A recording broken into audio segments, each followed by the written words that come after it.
নবী বলছে আমি সেই মুহাম্মদ যে প্রথম জান্নাতের দরজা আমি নাড়বো, জান্নাতের কড়া নাড়বো আমি মুহাম্মদ। ভিতর থেকে ফেরেশতা বলবে আপনি কে? আমি বলবো মুহাম্মদ। ফেরেশতা বলবে আনতাজিরু লাক, আমি তো আপনার অপেক্ষাই করছিলাম, আপনি আসবেন বলেই তো অপেক্ষায় ছিলাম, আপনি উদ্বোধন করে দিলেই তো বাকিরা ঢুকবে।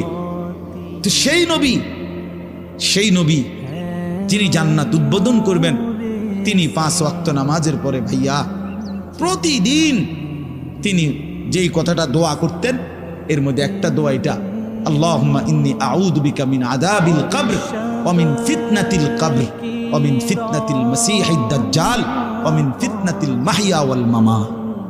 আল্লাহ আমি কবরের আযাব থেকে পানাহ চাই। নবীজি নিজে বলতেন, প্রিয় ভাই বাবা আমার চলেন